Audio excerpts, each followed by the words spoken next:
হয়ে গেছে।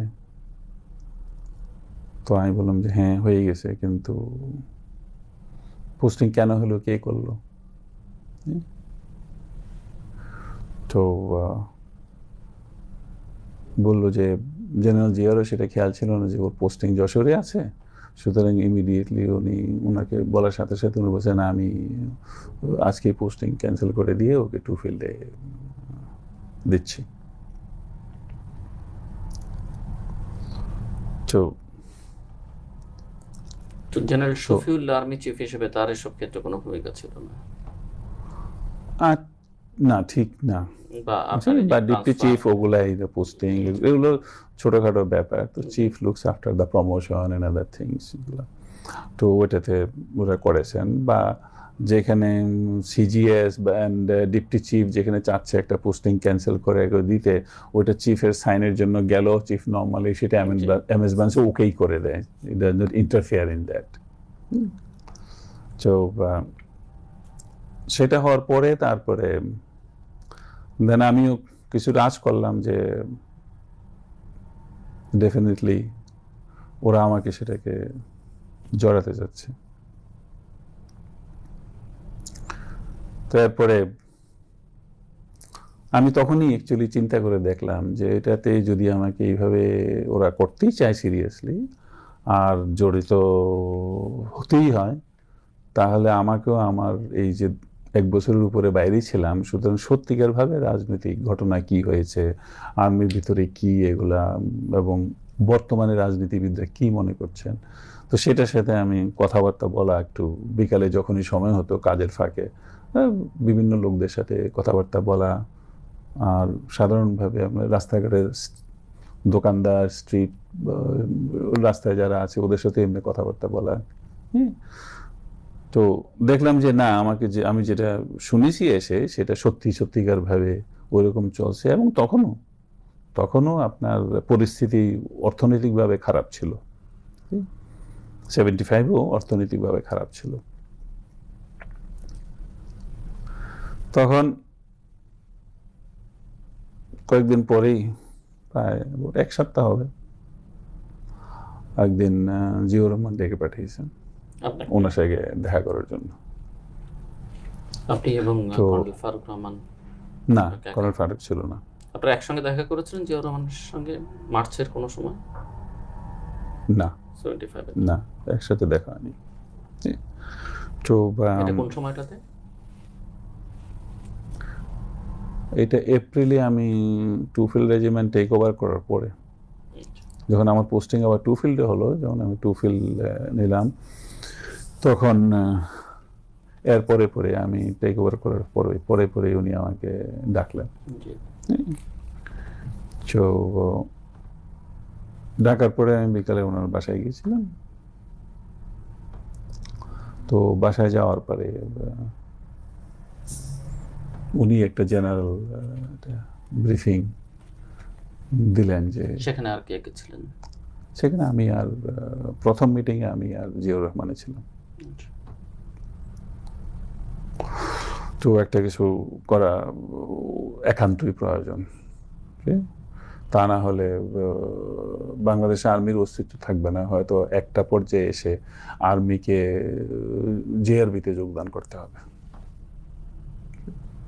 কারণ আমাদের টিউএনডি এখনো অ্যাপ্রুভ করা হয় নাই, এবং আর রক্ষী বাহিনী এটা এক্সপান্ড করে যাচ্ছে, এবং ওদের এক্সপানশনের মধ্যে it is in the planning there is an large number of units.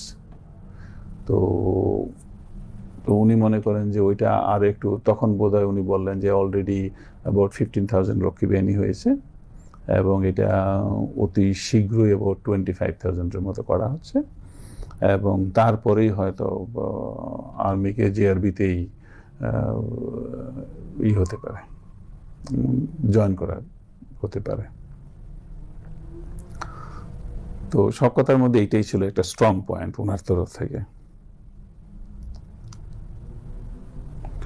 তো লাস্ট টাইমে অনেকক্ষণ শোনার পরে, আমারও অভ্যাস, আমার বেশি কথা বলার অভ্যাস নাই, আমি শুনি বেশি, বলি কম। তো ওনার কথা শুনে বলার পরে তখন আমি বললাম যে স্যার, একটা জিনিস আমি খুবই পরিষ্কারভাবে জানতে চাইবো যে পরবর্তীতে কি হওয়া উচিত, সেইটা আমার প্রথমে পরিষ্কার হতে হবে। মানে এই যে ক্ষমতার পরিবর্তন করলেন, হ্যাঁ, ইনিশিয়াল লেভেলে যে কথাবার্তা কর্নেল ফারুকের সঙ্গে হলো বা জিয়ার সঙ্গে হলো, তাতে মানে ওনারা কি চাইছিলেন? যে ওনারা পরিবর্তন চেয়েছিলেন, সরকার, হ্যাঁ, সরকারি পরিবর্তন, অভ্যুত্থান করে পরিবর্তন করে, হ্যাঁ, এটা মিলিটারি চেঞ্জের মাধ্যমে এটা পরিবর্তন।